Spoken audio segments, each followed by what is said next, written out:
আমি এখান থেকে সলিলদার কাছে যাব। সলিলদা, আজকে এই বিশৃঙ্খলার চিত্র আমরা প্রত্যেকে দেখেছি। ভাঙচুর অবশ্যই কাম্য নয়, কিন্তু এই যে অভিযোগটা তারা করছেন দর্শকরা, যে তারা মেসিকে দেখতে পাননি, শাহরুখ খানকে দেখতে পাননি, যা কথা দেওয়া হয়েছিল কোনো কিছু রাখা হয়নি, তারা এমনকি স্ক্যাম, ফুললি স্ক্যাম হয়েছে অভিযোগটা করছেন। দেখো, total mess on Messi, total pandemonium. দেখো, গ্লোবালি প্রমিনেন্ট এইরকম একজন ফুটবলার, সে তো হাইয়েস্ট সিকিউরিটি ডিজার্ভ করে। বলো তাহলে কেন কম্প্রিহেন্সিভ, এফেক্টিভ, স্টিনজেন্ট কেন পুলিশ সিকিউরিটি অ্যারেঞ্জমেন্ট থাকবে না? কেন ওখানে আমরা তো দেখছি ওখানে পুরো ভিড় হয়ে ঘিরে আছে, কে যে মেসি, সবাইকে মেসি মনে হচ্ছে। আজকে এই বাচ্চা বাচ্চা ছেলেগুলো কাঁদছে, বলছে একজনকে মেরে মাথা ফাটিয়ে দিল। মানে তোমার কোনো সিকিউরিটি অ্যারেঞ্জমেন্টের কোনো দিশা নেই, দিশাহীন একটা সিকিউরিটি অ্যারেঞ্জমেন্ট, টোটাল প্যান্ডেমোনিয়াম। আর এই শতদ্রু দত্ত, এ তো একটা ইভেন্ট ম্যানেজমেন্টে, কিসে ইভেন্ট ম্যানেজমেন্ট?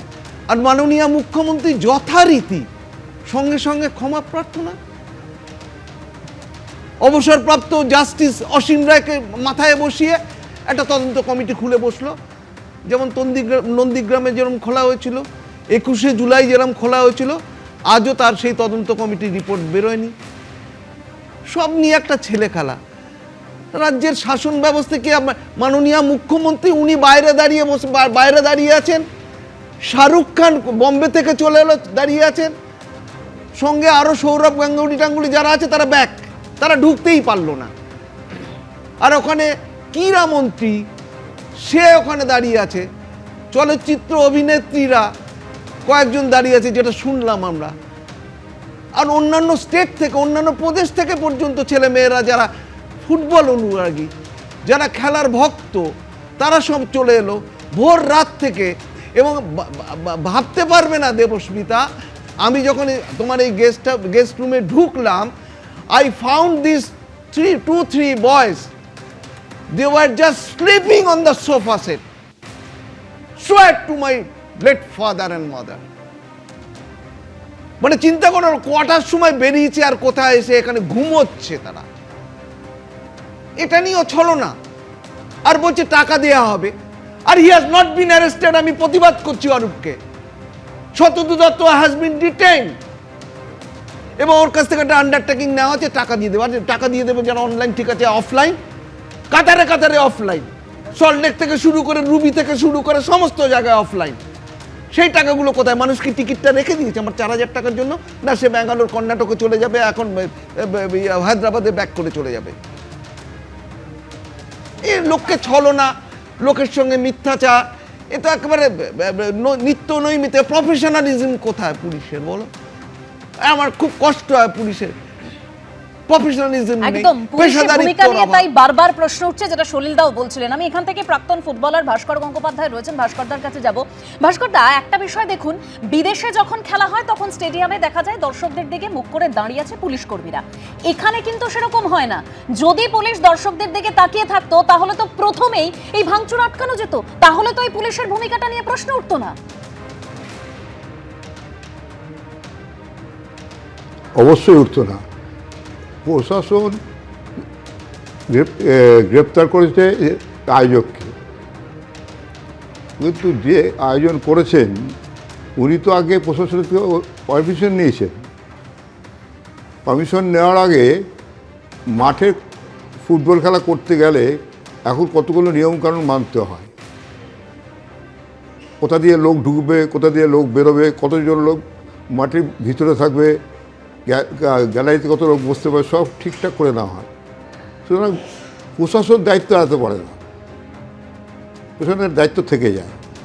আর যিনি খেলা পরিচালনার দায়িত্বে ছিলেন, মানে করেছেন আর কি, তারা ব্যাপারটা বুঝে নেওয়া উচিত ছিল। এর আগে পৃথিবী বিখ্যাত অনেক বড় বড় খেলোয়াড় আমাদের রাজ্যে খেলে গেছেন, কিন্তু কখনোই এরকম অবস্থার সম্মুখীন হতে হয়নি। এটা শুধু আমাদের পশ্চিমবঙ্গের কাছে নয়, সারা ভারতবর্ষের কাছে একটা বাজে বার্তা গেল।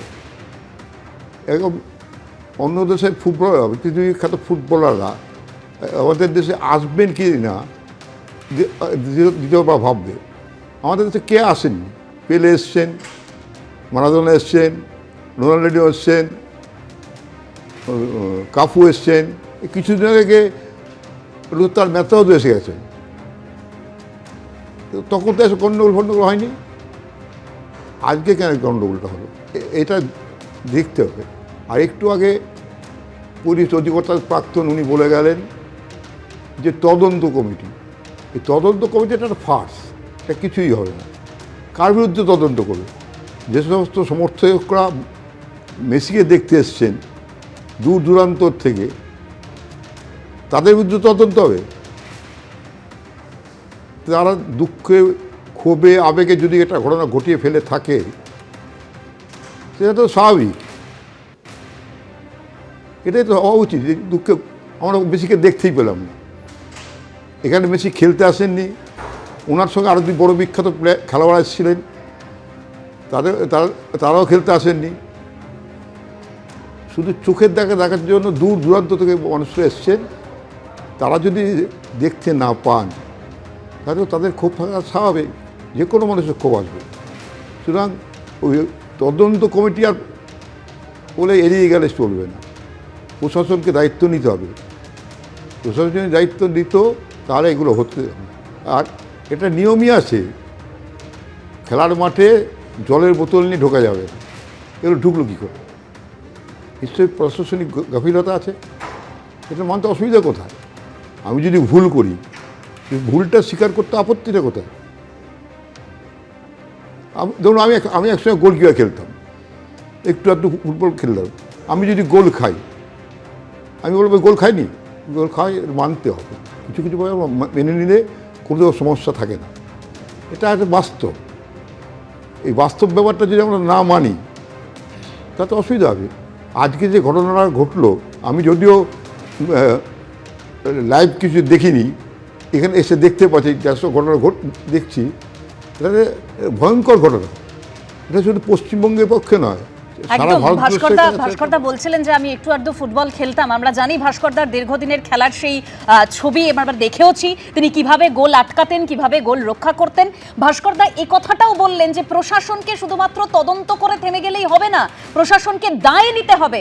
আজকে এই যে দর্শকরা তারা এক চুলো বা তার চোখের দেখাও দেখতে পেলেন না তাদের প্রিয় তারকাকে, কিভাবে তারা ক্ষোভ প্রকাশ করলেন, কি বলছেন তারা, আরো একবার দেখাবো।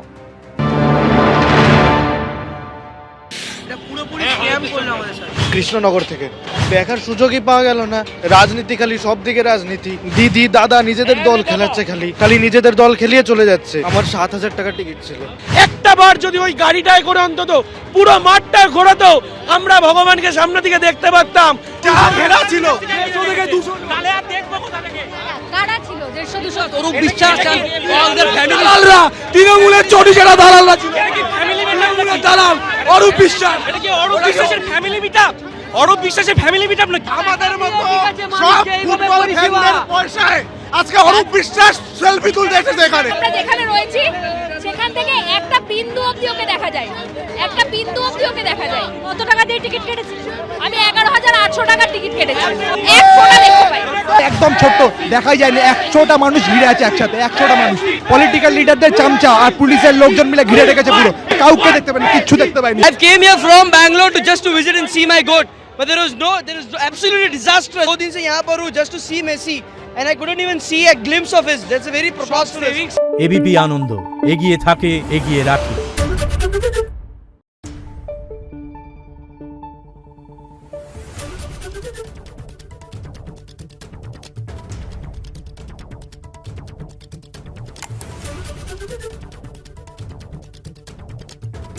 Thank you.